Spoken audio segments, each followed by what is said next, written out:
science enthusiasts. My name is Jason Zakowski. I'm a high school chemistry teacher and a science communicator, but I'm also the dog dad of Bunsen and Beaker, the science dogs on social media. If you love science and you love pets, you've come to the right place. Put on your lab coat, put on your safety glasses, and hold on to your tail. This is the Science Podcast. Hello, everybody. Welcome back to the Science Podcast. We hope you're happy and healthy out there. Thank you very much for everybody being patient in the time that we took off, because we had some very sad family news. So we appreciate everybody's condolences and patience for us to get back into the swing of things. If I sound a little echoey, it's because I'm recording this in my dad's kitchen. His hip surgery got moved up, and I am the first sibling to help basically keep him from wrecking himself. He's doing great. He's recovering great. But as it goes with hip surgery, you need somebody with you right after you get home from the hospital. On the Science Podcast this week, we're going to look at the science news of the Artemis rocket. You've probably heard a bunch of stuff about it. It's the tail end of August 2022, and it was supposed to launch and it didn't.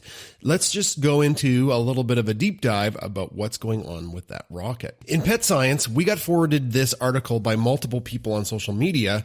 It's about what happens when dogs are reunited with their humans. What happens with their emotions? What does the science say? Our guest and Ask an Expert is Dr. Sarah Fankhauser, who's a biologist, and we're going to get into all things biology, but also the importance of teaching kids how to write research papers. It's such a great chat. Hey dogs, what did the astronaut call her former boyfriend? Well, a SpaceX. Okay, on with the show, because there's no time like science time.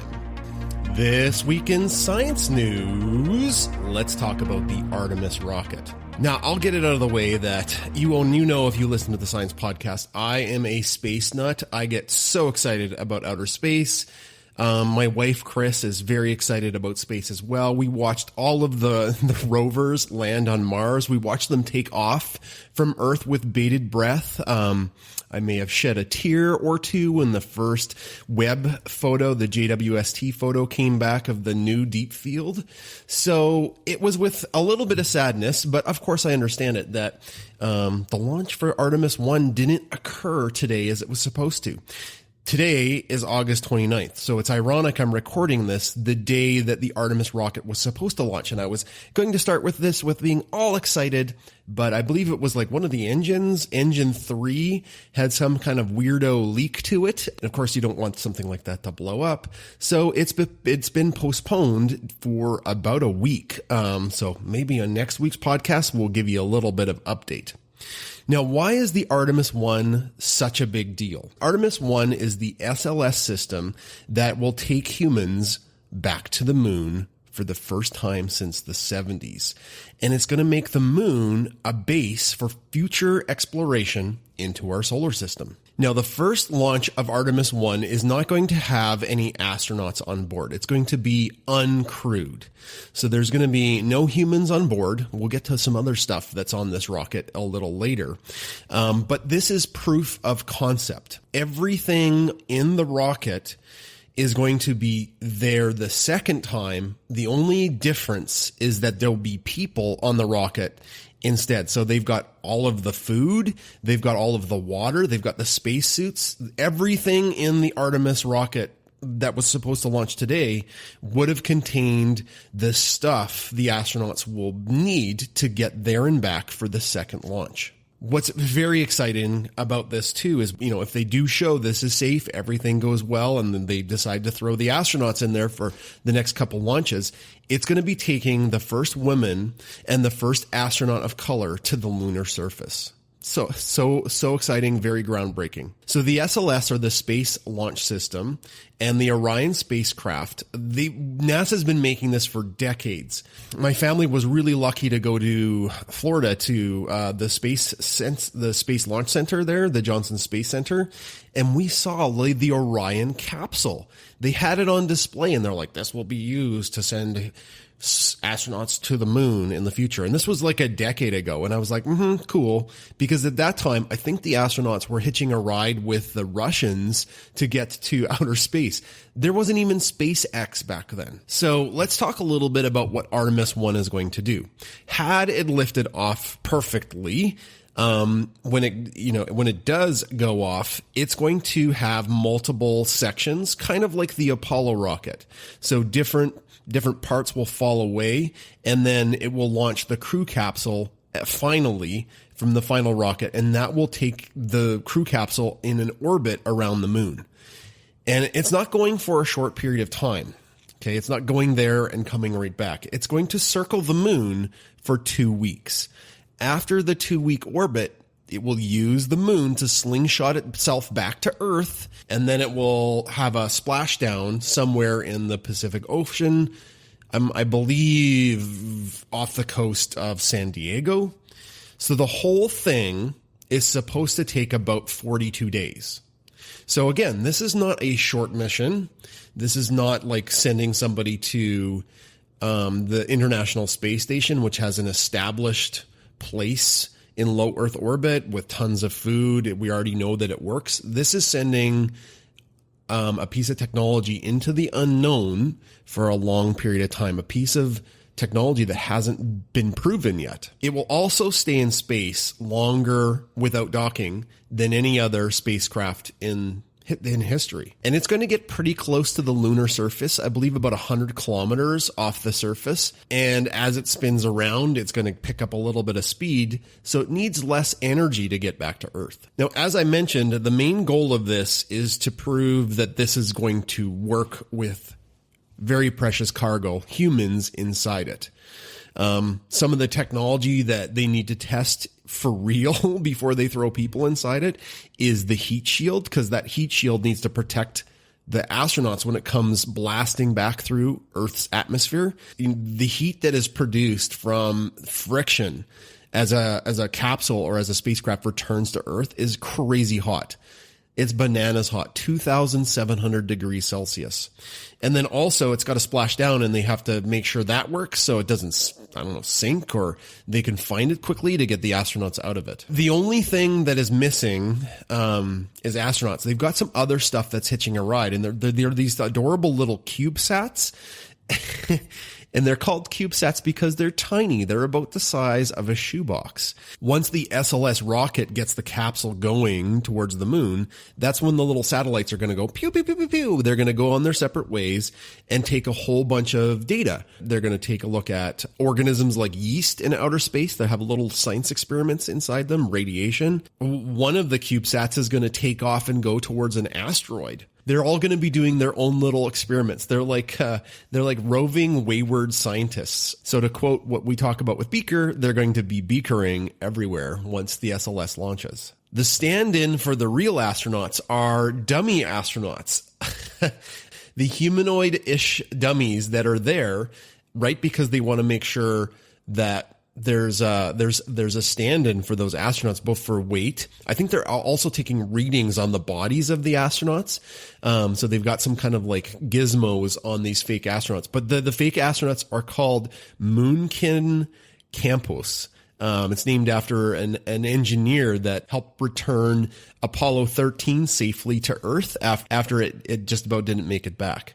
So it's going to be these fake astronauts are going to be wearing the flight suits that the Artemis astronauts will be wearing as well. Now we could go into even more detail because the new flight suits and the astronaut suits are even more high tech than the old ones. The suits have tubes so astronauts can eat liquid food and then also get their excretions. The Moonkin campus won't test this, I guess, but it also has sensors like radiation to see what's going to happen to the human bodies as it travels that far away from Earth. Now, the last thing I'm going to mention, which is really cool and very, I wish it seems like it's a no-brainer, but it's a big deal, is there are female torsos named Helga and Zohar that are also on this mission, because in the past, NASA has never really tested the impact of outer space on a woman's body, on the different biology that they have. There are unique dangers. Remember, if there's a lot of radiation that could affect their reproductive organs. And if you remember, NASA had some female astronauts up in outer space, and they didn't have spacesuits that would fit them. They didn't have enough. So again, this is just great data for the female astronauts that are going to be taking part in every single mission this going forward on these long distance space rides. Well, we can't tell you that the rocket launched, but it's exciting, and I hope next week we'll be able to tell you that it did. That's science news for this week. This week in Pet Science, let's look at this new study about dog tears. Now, this study takes a look at tears from happiness. I think all of us who are pet owners maybe have shed a tear or two over joy. I know when we picked up Beaker, there's a very famous picture of me holding baby Beaker and giving her a kiss on the head and breaking down because it brought up a lot of emotions of our lost golden Callan. A lot of people like it when I post that picture, and it's a pretty sweet picture. And this study comes from a dog dad that used his own experience to start a study about if dogs experience tears from joy. This study was reported in Current Biology at the end of August, and it comes from the University of Japan. So the start of this study began when the lead author, Kikyu from Japan, noticed that his dog had tears in its eyes. Now, not falling tears, but kind of like the misty, watery eyes you'd get. And that gave this researcher the idea to check oxytocin levels, because perhaps oxytocin increases the level of tears. Oxytocin, remember, is one of the hormones that causes happiness. So they looked at reuniting a dog with its owner. And they used a standard test to measure how much tear volume the dog had before, and then they looked at the tear volume of the dog after. They had to, I guess, rate the wateriness of the dog's eyes before, and then the wateriness of their eyes after. And they found that the tear volume went up when the dog got back together with its favorite human, not necessarily with a person they didn't know. So sets of dogs were separated from their owners for a fairly good length of time to start to produce, like, where's my owner? And dogs were separated from their owner, but instead of being reunited with their owner, they were reunited with a random person. The wateriness was rated before, and the wateriness was rated after the teary eyes. And the dogs that were reunited with their owner had by far more teary eyes than the dogs that were reunited with a random person. Now, they took this a little bit further, one step further in the study, and they had people rate dogs with different kinds of artificial watery eyes to see how humans responded to seeing a dog with watery eyes. Overwhelmingly, the more watery the dog's eyes became, the stronger the emotional response the person had to the picture. So this becomes twofold. A bond may form from us when we see a dog with watery eyes. So this raises a couple cool points. Joyful situations, like dogs being reunited with their owners, produces quote-unquote tears of happiness in dogs. As well, there seems to be some kind of like relational bond that forms between humans and dogs if there's the presence of those teary eyes.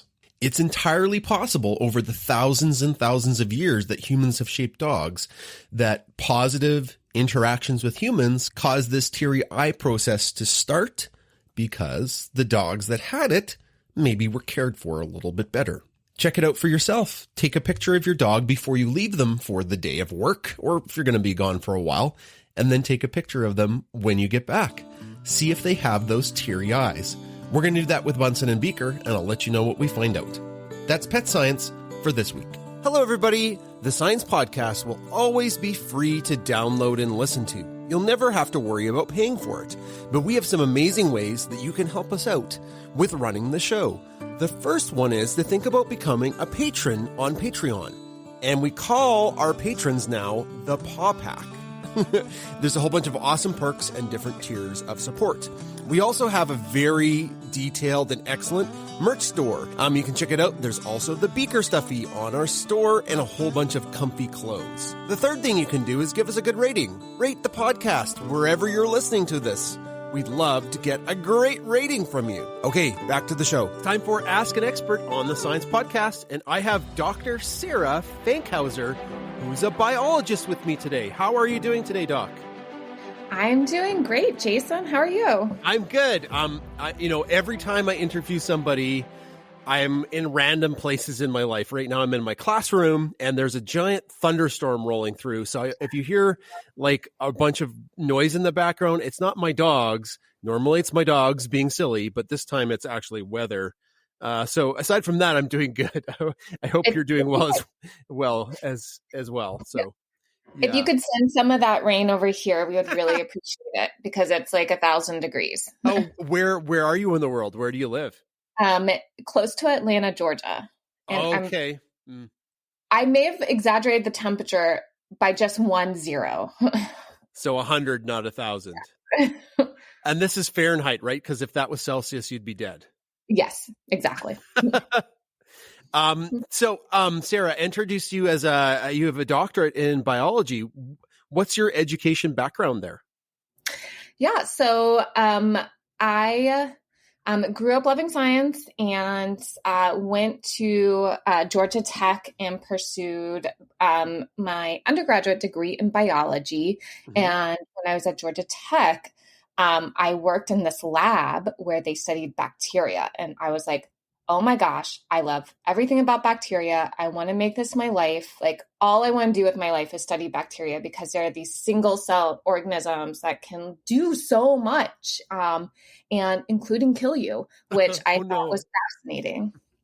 And so then I decided to do my graduate work, my PhD, at Harvard University. And my PhD is actually in, it's like a mouthful, microbiology and immunobiology. So a little bit of studying bacteria and a little bit of studying how the immune responds to bacterial infections. Because it's so different than a viral infection. There can be similarities. It kind of depends on like where you're infected. Okay. Yeah. So yeah. Cool. Now, it's not for the faint of heart to pursue all of this education. And you mentioned that you grew up loving science, but what do you think it was? What got you into science? What made you love science so much? I really can't put my finger on one particular experience, but I just remember as a kid always wanting to know like why and what down to the molecular level. Like even as a 5-year-old, I was like, why do people get sick? Like, not like, oh, you were outside in a snowstorm, like, what your grandma would say, but like, like what is going on in your body that's like breaking down. So now you're sick. And I remember one holiday, my parents got me this book. Like normally, as a kid, you want like toys. And I was like, I want this book about 100 greatest medical discoveries. And they got me this book and I just like would study this book for days and days. And it was like a pretty cheesy book. I do remember one of like the biggest medical discoveries, and actually this is pretty on point probably, is glasses and just how that has really impacted people in society. And I'm a glasses wearer, so I can definitely, agree with that. But I will say I had really just supportive parents who were like, you're apparently into science, so we're going to get you science things and, we'll take you to science fairs and let you hook up electricity and run it through oranges and stuff like that. And so it's nice to have their support. And I had wonderful teachers in high school who were just as supportive and like took time after school and let me do experiments in the classroom. And I still talk to them. So shout out to Dr. Patel and Dr. McCoy from North Cobb High School in Kennesaw, Georgia. And so it was just like all of these little things and having a lot of support throughout the way that was like, this is something I could pursue. And I know that my experience isn't the same that others have had because it can be really hard, especially coming from like, no one in my family is a scientist. So it can be really hard to find that support. but they are great. They're like, we're not scientists, but we'll help you become one. That's awesome. They didn't want like, here's a My Little Pony book instead of your greatest medical discoveries book. Yeah, glasses, that's a good point. The lens making in glasses, I believe the Janssens were lens makers, weren't they? And then that led to microbiology through all the different improvements of the microscope. So. Yes, exactly. So maybe, it was fate, like just learning about glasses and its connections to the microscope, and my training as a microbiologist. It all makes sense now. That's amazing. Thanks for giving a shout out to teachers. I'm a teacher myself. That's my day job. I'm a high school chemistry teacher. So, I'm never going to tell a kid not to study science. In fact, I might bribe them. So moving on to microbiology, since we're talking about, you talked about that, you did some time studying these bacteria. Could you talk a little bit about your time studying all those little tiny quote unquote germs? Yeah. So when I got to do graduate school, I ended up in a lab studying, of all things that, makes my mom blush a little, chlamydia. So chlamydia trachomatis is a bacteria, and we're most familiar with it as a sexually transmitted infection, so an STI. And what's really interesting about chlamydia is that you can get reinfected over and over and over. So it's not like some other infections where you can get it, develop immunity, and then you're fine. With chlamydia, you can constantly get reinfected, and it can lead to really serious problems. So it can lead to scarring for women. It can lead to scarring of the uterine tissue and lead to infertility. And so one of the questions that I was interested in is, well, what's going on? Why is it that you can get reinfected? And ultimately through lots of experiments with mice. So it was really interesting getting to be part of the development of a infection protocol. So if you can imagine trying to have mice get infected with chlamydia, there has to be special ways to make that happen. So did a lot of work with chlamydia infected mice and seeing how does their immune system react to chlamydia infections, and what can we infer about the human immune response? Because clearly we do not want to be intentionally infecting humans to figure this out. No, a little unethical. Yeah, slightly unethical. If I ever get a career in politics, I know that line's going to come up. She only said it was slightly unethical. Totally in jest. It is 100% unethical. And so essentially I always say we, because I feel like science is this very collaborative thing. And yes, this was my project, but definitely could not have done it without members of the lab, my advisor.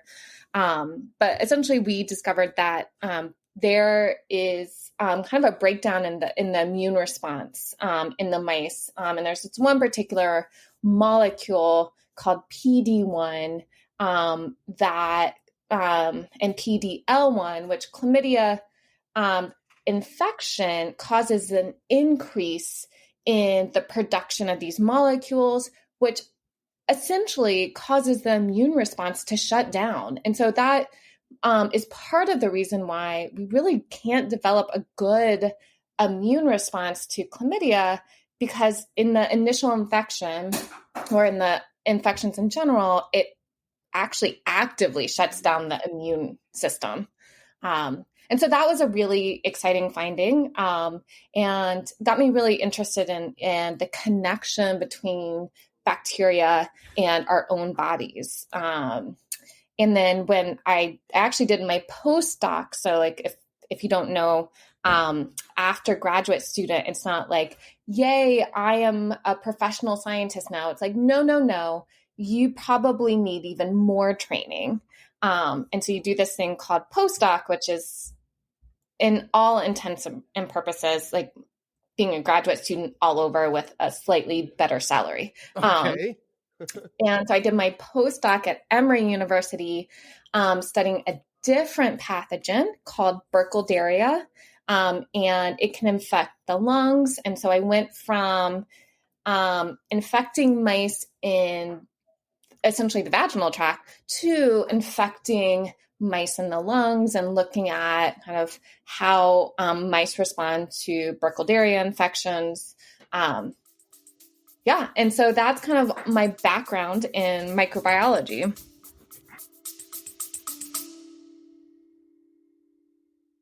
Hello, I'm Imogen, and I have a story to tell you. It concerns rabbits, a couple of cats, a fox, and something called a slow loris, which is a funny-looking primate with big eyes.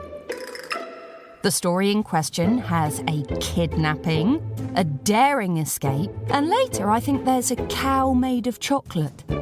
Oh, and the story is called Molly Whiskers and the Blue Tentacle. And there's more info about the show at mollywhiskers.com.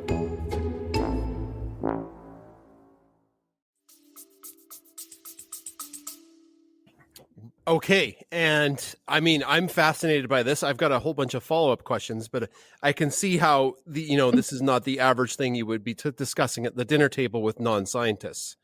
Well, it was my favorite thing to bring up at Thanksgiving. Oh, really? And just watch my mom's face turn beet red. And I'm like, this is great conversation. Who doesn't want to talk about STIs during Thanksgiving? Now, one of my follow-up questions is, before we get to the next one, is are some of these STIs developing like resistance to whatever kind of medication we would use to treat them? Like I thought I've heard that lately. Absolutely. So, the general course of treatment for bacterial infections is antibiotics, and that's a huge general problem of antibiotic resistance with different types of bacterial pathogens. So absolutely. And that's one of the reasons why vaccination is so critical, and why a lot of research right now is looking at how can we develop a vaccine against something like chlamydia, so that the whole antibiotic challenge is no longer as critical as it is right now. Mm-hmm. It's so much easier to not get an infection rather than treat the infection once you have it. Right, exactly. Were there any unanswered questions from your time studying that you wish you could go back and look at? Oh, yeah. I mean, I think that's the nature of science. There are always going to be unanswered questions, and you kind of just have to be like, okay, I have to let this go. Okay, yeah. But I'm trying to think of a specific. I think, most of the unanswered questions I have are really from my postdoc, because I spent only about a year really studying Burkholderia. And what I found really interesting is that Burkholderia, the strain that I was studying, produces this dark brown pigment. And I was like, why? What is going on with this pigment? It clearly, bacteria are just so evolutionarily efficient. They wouldn't be doing something if it wasn't purposeful, if it didn't provide some advantage. And so just in their normal growth, they produce this pigment. It's not like an immune response pus type thing. Right, exactly. And wow. I'm always fascinated. Why is it that it's producing this pigment? And that answer is that question has yet to be answered. That is fascinating. This is weird. Why would it do that? Yeah, exactly. Huh. So from your time with microbiology and then working with the immune response and your later, you've now transitioned into something that's really exciting. You are really passionate about K through 12 education and getting kids to publish their work with that. How did that transition occur? Yeah, so I'll say it's years in the making. Okay. But when I was in graduate school, had a little bit of a rough patch, as most graduate students have. Mm-hmm. And for me, it was like, I wanted to do something really valuable with my time outside of the lab. And so I started volunteering at a local community house. So kids after school would come to this community house, and that's where they would spend the rest of their day, and they would spend the weekends there. And I would do like fun science programming at this community house. And I just really fell in love with getting students excited about science. For myself, science is such an empowering practice. It's like I have a question and I have the mental tools to answer this question, which is so cool. Like, who wouldn't want to learn those skills? And so I just got really excited by teaching other kids, or kids, not other kids, kids, the tools that I find so useful in my life. And that kind of just progressed. I started doing after school programming at middle schools in the area. I judged science fairs. And through all of this, that's when I started to realize that students get really excited about doing experiments. Mm-hmm. And they have a tendency to think that that's all scientists do, like doing experiments. Yeah. And like, really, if I look at my workload, doing experiments is like 10% of the time. The other like 90% of the time, I'm doing other things to kind of build up to doing the experiment. I'm doing a lot of chemistry. You're cleaning glassware. Yeah. Talk to some high level chemists. They like in 2 hours a day, they're like super cleaning their glassware so there's no contaminant. Oh yeah, exactly. Well, for me, I would say I spent a lot of my time thinking, reading, and writing. And I thought these are the skills that are just so important to my ability to answer questions as a scientist. I want to mentor other students in that as well. And I want them to get a real feel and experience for the entire like life cycle or work cycle of a scientist. And so I was like, well, why do I read and write so much? I read and write so much because I want to share I read to learn, and then I write to share my newfound knowledge with other scientists so they can read it and learn as well. So it's all part of this circular process. And I do that, and other scientists do that through writing journal articles, what we might call the primary literature. So if I have a set of experiments and a set of findings, I write it up in this specific format, and hopefully, if everything works out perfectly, get it published in a scientific journal. And so I was like, oh, wouldn't it be cool? Something like this existed for middle and high school students. And at the time, so this was like 2010, nothing like that really existed in the way that I envisioned it. Like I wanted it to be really educational for the students. I wanted them to feel like that they were getting some one-on-one feedback about their science and their communication. Mm-hmm. And so I was like, maybe I'll start one. And so I went to my graduate student buddies. We had a weekly journal club, and I said, I've got this idea about starting a science journal for middle school and high school students. What do you think? And they were like immediately on board. And I think it was about 12 of us who and we're kind of like the founding group. And we eventually got a name for it, which is the Journal of Emerging Investigators. And kind of just built this journal with an educational mission, really from the ground up. And it's still running today, and middle and high school students are submitting papers every day. And I think new articles are getting published at least weekly. So it's been a really fun experience to build this and to build something that I have found so meaningful, still find so meaningful, like in my career as a scientist, and to provide that for a younger generation of scientists.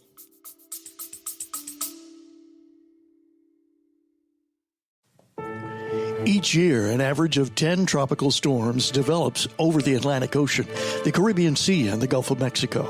6 of those become hurricanes, and roughly 5 strike the United States coastline.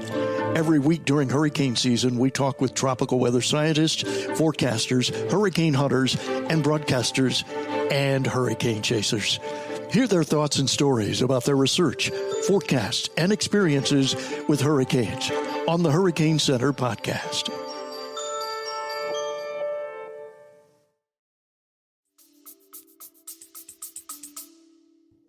That is so exciting. Is it getting overwhelming? Like, if you have a whole bunch of kids submitting stuff, do you have helpers, or are you just a one-person team for this? Oh, definitely not a one-person team. Okay, I was like, I know how long it takes to mark things, and I'm like, that's a huge time commitment to give feedback, right? Exactly. So we have a fantastic volunteer leadership board.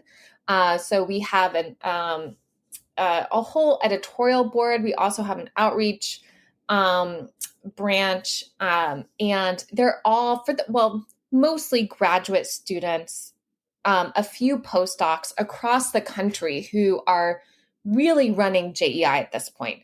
And they're the ones who have done a whole lot of work in really structuring the editorial board. So then when a student submits a paper, for example, I'm going to get all of these words because I'm not a boots on the ground person anymore. I'm on the board of directors now, but that's about it.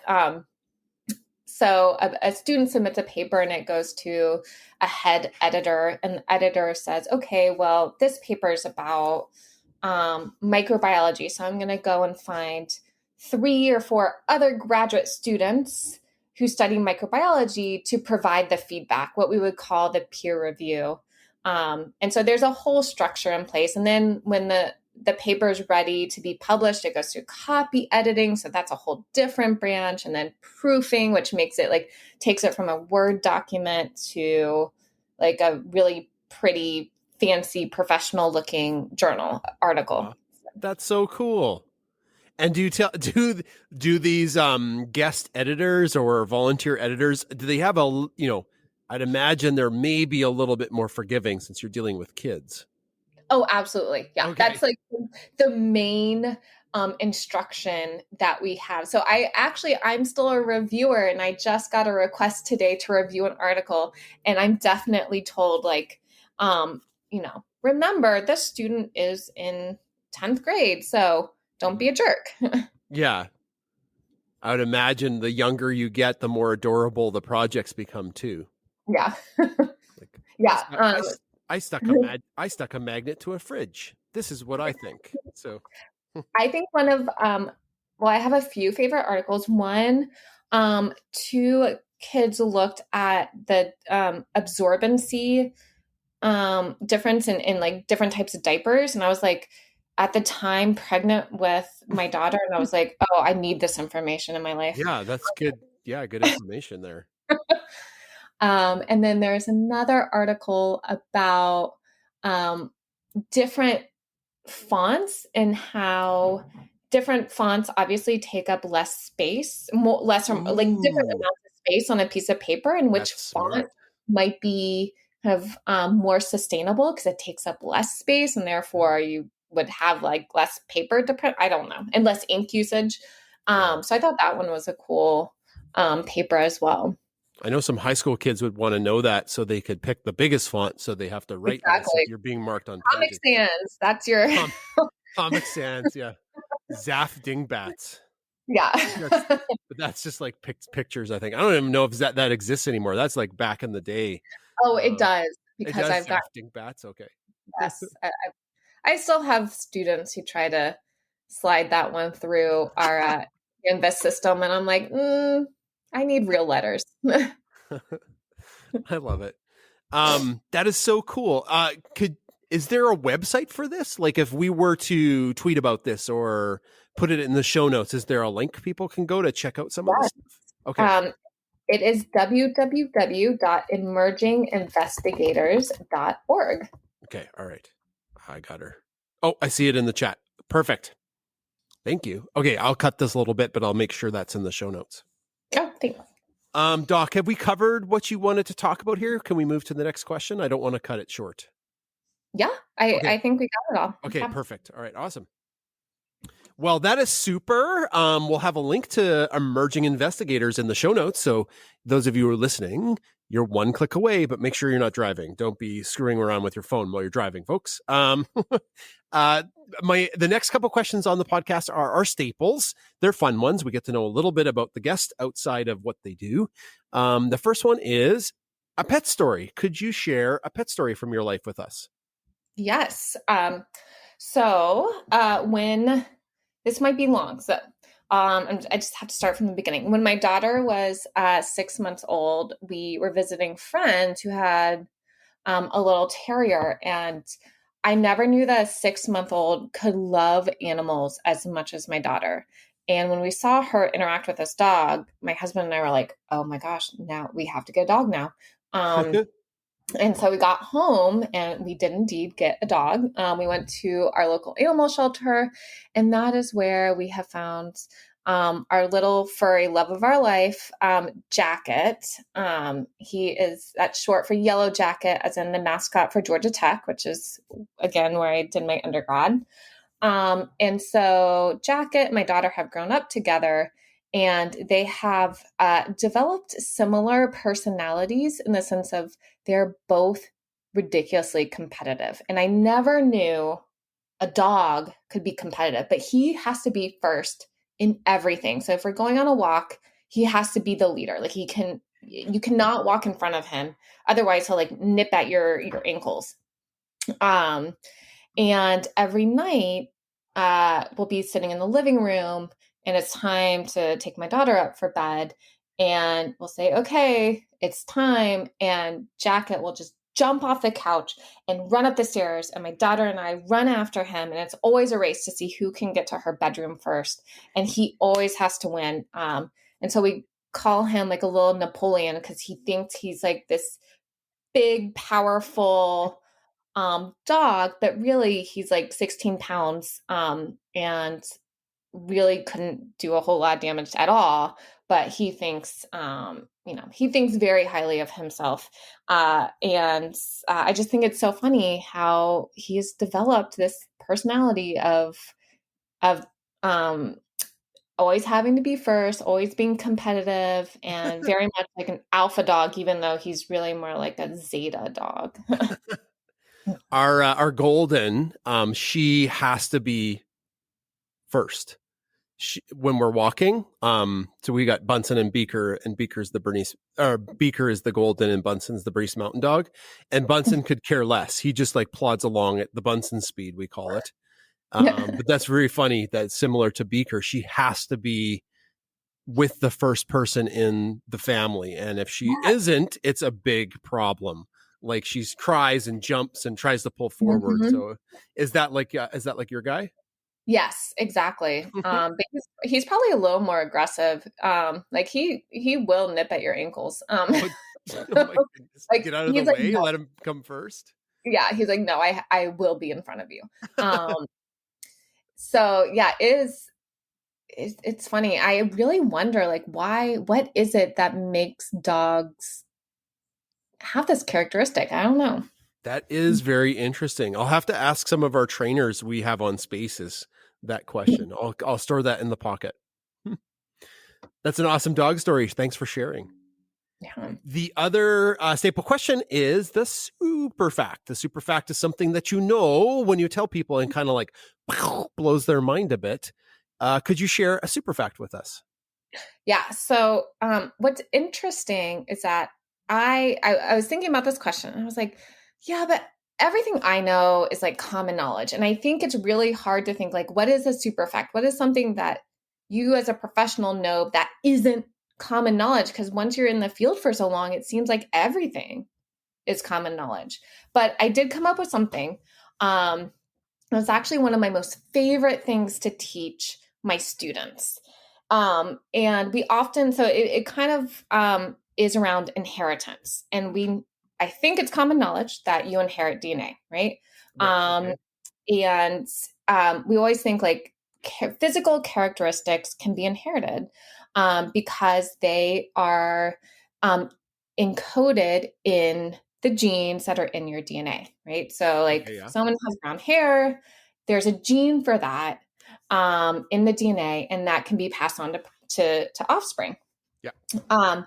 Well, what people may not know, and this is kind of not super new science, but something still like lots of unanswered questions, is that experiences and trials in life can actually be inherited. And so acute and sometimes not acute, but really traumatic events can leave marks or modifications on the individual's DNA. And those marks or modifications can be inherited and can have impacts, like physiological impacts. But like the physiological impacts, that is really the big question now. But just for the audience, one of the first clues that this could happen, that experiences could be inherited, was actually after the Dutch famine in the 1940s. So this is during World War II. And the famine was severe, but it only lasted about 6 months. But scientists are still studying the individuals whose ancestors experienced that famine. And so that's like decades and generations later. Yeah, at least two. Yeah. And there are still these changes in the DNA of like of current day people associated with the individuals who experienced that famine. So like experiencing that famine changed an individual's DNA that was passed on, not just to like one generation, but to the next generation as well. And so I think it's so fascinating because we always think about these physical pieces being inheritable, but to think that your experiences in life can also impact your children is like mind blowing to me. I have heard about that, like generational traumatic DNA inheritance or something like that. Am I on the right track? Yes, exactly. Right. You experience, let's just say something that's not very nice, domestic violence. Yes. Yep. Domestic violence, if the woman is pregnant or going to have babies, could somehow change her eggs, and then that then is passed on. Wow. There's got to be an evolutionary reason for that. Like I can parse that away with the famine. Like maybe in the past there's something terrible happened, and the people that survived, their children maybe also would experience famine. So there was some kind of advantage to change something about the next generation. And then, of course, due to evolutionary pressure, those are the people that survive further. That is wild, though. Hey, yeah. I don't know if I'm talking. I don't know if I'm saying anything right. I'm just like spitting. No. No. I'm not a biologist. I'm sorry. Okay. That is a super fact. It's making me super ponder some things. So that is a super fact. Thanks for sharing. Oh, yay. Glad. The last section of the podcast, we get to know our guest a little bit outside of their area of knowledge too. We call it the important to you section, important to you section, with the emphasis on the paw, where we talk about hobbies and causes, something that's really important to our guest. What did you have in mind? What's important to you, or do you have a hobby?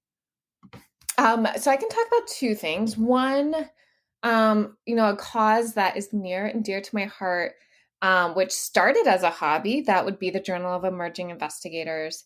I'm still highly involved with it. So it's a nonprofit now. And so I sit on the board of directors. But it kind of has blended different parts of my life where it was a hobby, but now I have started to look at, well, what are the student authors getting out of this process? And it's really exciting to see some of the impacts. And so I might get a little academic here for a hobby, but one of the things that we as scientists in general are interested in is, what are those factors that lead someone to pursue and stay in science? And some of these factors are like just identifying as a scientist. So if you say like, no, I'm a scientist, I feel like I'm a scientist, I feel like I belong in a community of scientists, you are more likely to stay in science.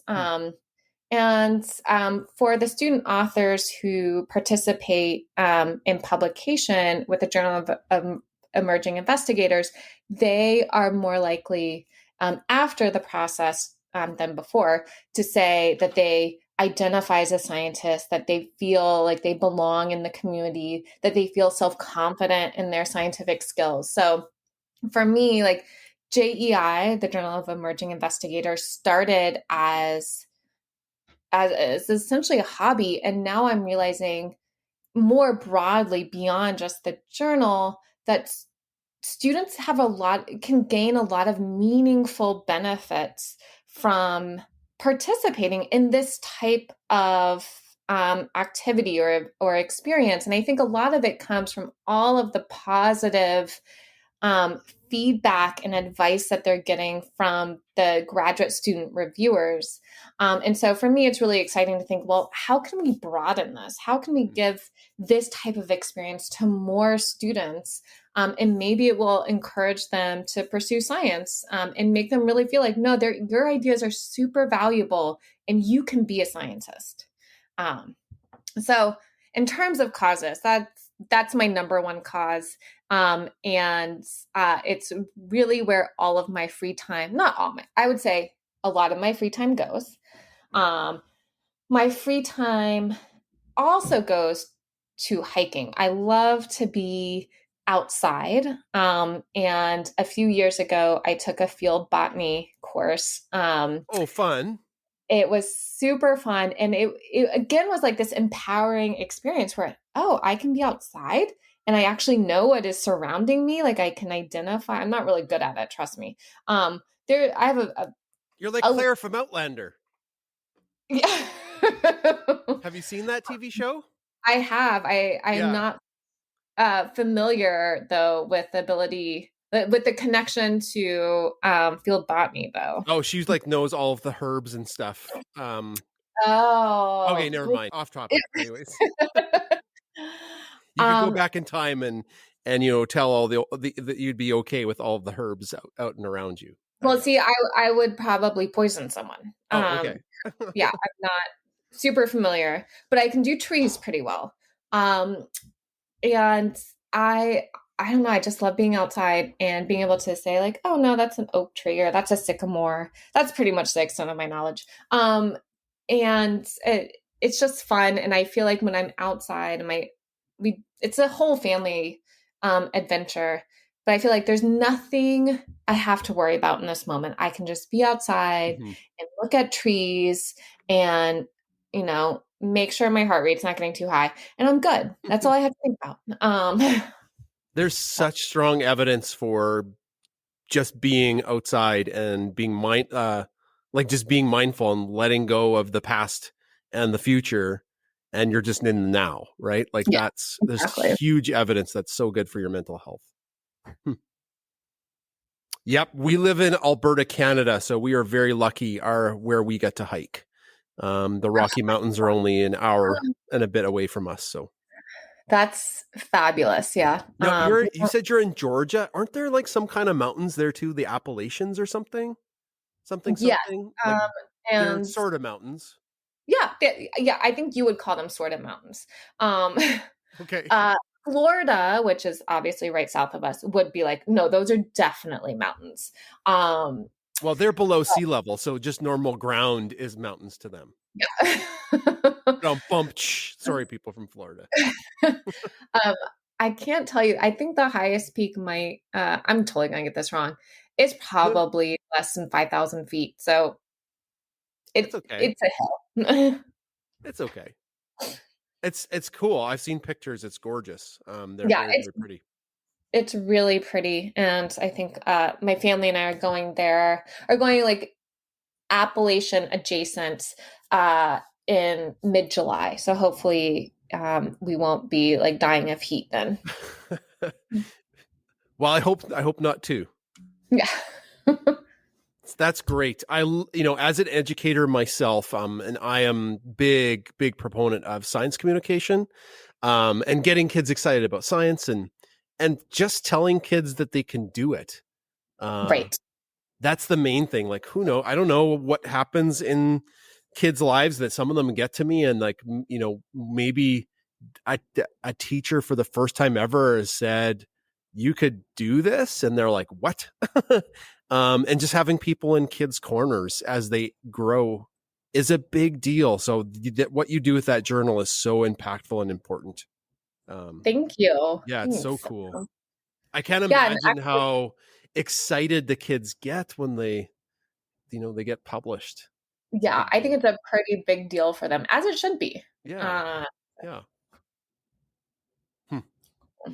I'm just all verklempt. This is very cool. All right. Well, thank you for talking about things that you, your hobbies and passions and your causes. That's really touching. I appreciate that. Since I'm really excited to share science with anyone all the time, so I definitely appreciate this. Yeah. You and me were like at family gatherings, you're like, "Hey, let's talk science," and the people are like, "Oh no, here they go again." So it's fun finding people that are excited about what you're excited to. We're at the end of the show. Thank you so much for being our guest today.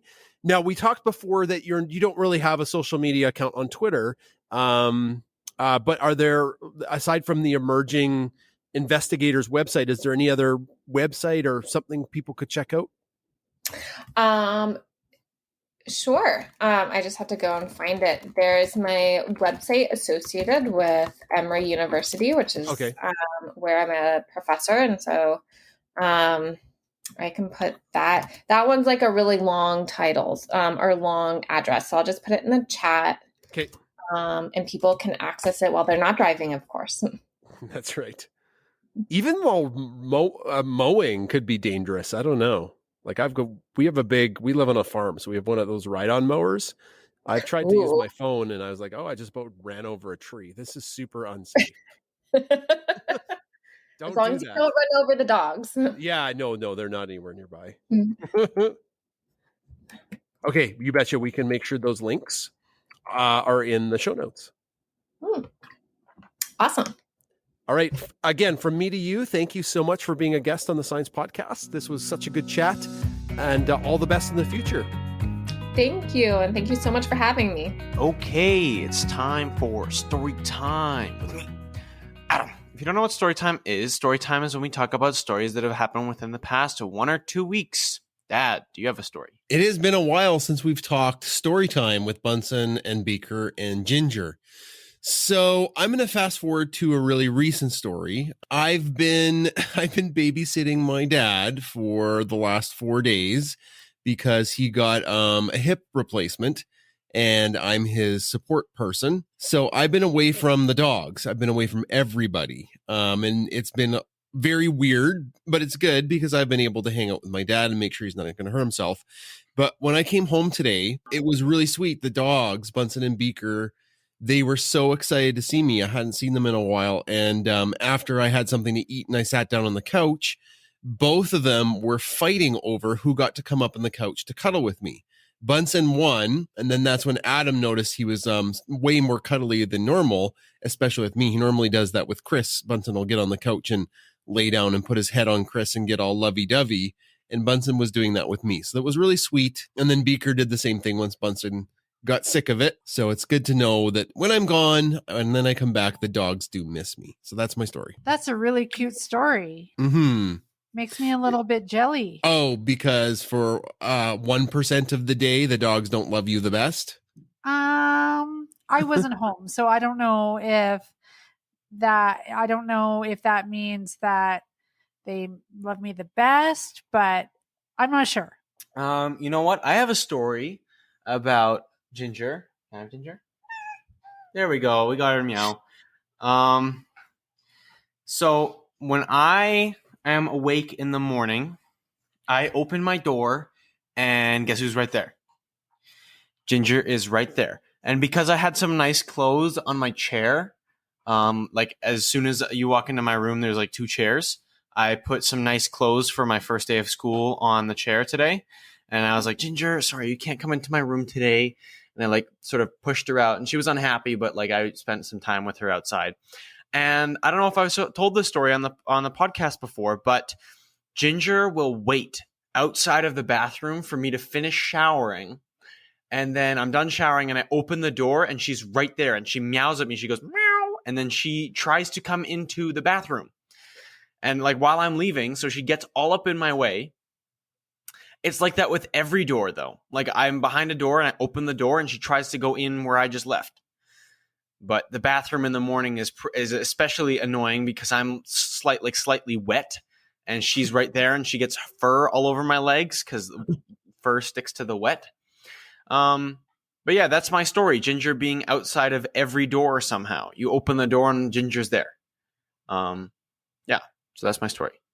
Mom, do you have a story? I sure do. But I will just piggyback off of Adam's story because Ginger does the exact same thing to me. So it's like she goes through the rounds. When I get up, I go to the bathroom and I don't sometimes close the door when Jason's not home because it's just me. And Ginger will come in the bathroom. She'll just like push open the door. Oh, yeah, Kool-Aid Man, I'm here. That's Ginger in the morning. And then Beaker does too, because Beaker's like, oh, is this where we're going? Okay. And it's kind of funny. When Ginger is out of line, Beaker makes sure to put her in line. It's really quite cute. But my story, really, I've just been hanging out at home with the dogs, but I actually have exciting news. I was transferred to a high school here in town, and so I am starting at the high school. But that means I need to get ready for back to school. Our first day with grade 10s is tomorrow. And I need to not only get ready for students, I need to get ready with material to teach the students. So it's all that hard work, front loading that hard work to make sure that I'm prepared and ready for students starting tomorrow and Friday. So every day this week, I have been at the school, and interestingly, I've just come home at lunch and let the dogs out to pee. So they haven't had like a full day without interruption. Plus, Adam has been home with them, so they've been able to hang out with Adam solo, which is super cute. But they still are very interested in the chickens, and they're very interested in eating the chicken poop that's in the front field or wherever we are going for a walk. So that's disgusting. That's a story for another day. But they've been really good for me as I have started back in the classroom, in the building, and going to be a high school teacher. So I'm super excited. It's awesome. And that's my story. Okay, well, that is story time with me, Adam, I guess. Seems a bit shorter today. Well, that's probably because Mom didn't go on a big tangent, not about the story at all. Usually we have to like cut out like 4 minutes of that, but that didn't happen today. I think I did talk for a long time. I felt like I talked for a long time. No, that's okay. It wasn't that long. But yeah, that's story time. I hope to see you guys. What? There's the cat. What? Meow? What? What's with the cat? Never mind. Oh, the cat was in the room downstairs? What? No, the outside cat was creeping on me through the window. It's so freaky. What, really? Shrimp? Yeah, Shrimp? the stray cat. Shrimp?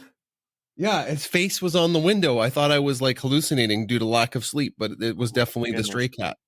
Well, that explains some of the things that I've been seeing out the windows downstairs. I've been like, is someone like looking into No, the it's the house cat. It was looking in at me. It was super freaky. It's so freaky. Well, I guess I can tell that story. So we have a stray cat on our property. It's cute. It's like white and like brown spots. And Annalise and I have named it Shrimp. Because it's small and cute and shrimp. But yeah, that's story time. Thank you guys so much for listening. I'll see you guys on the next podcast episode. Bye-bye. That's the end of another Science Podcast episode. Thanks for coming back week after week to listen to us. And thanks for being patient for the time that we took off to be with our family during the difficult month of August for us. Special thanks to our awesome guest this week, Dr. Sarah Fankhauser. What an awesome discussion. And a special thanks to the Paw Pack, our patrons. Without their support, we wouldn't be able to do what we do. Chris, let's hear the top tier patron names. GBLB, Tracy Domague, Anne, Julie Smith, Sharon Dotson, Andrew Lynn, Elizabeth Parmentier, Peggy McKeel, Sandy Breimer, Tracy Hallberg, Jenny Jaguar, Chris Kelly, Leila Perriello, Sam, Catherine Jordan, Donna Craig, Debbie Anderson, Courtney Proven, Renee Hardy, Jody Ogren, Mary Ryder, Shelby Leggett, Mary Coos, Marianne McNally, Elizabeth Bourgeois, Karen Beth St. George, Liz Button, Kathy Zerker, Ben Rathert, and Bianca Hyde. For science, empathy, and cuteness.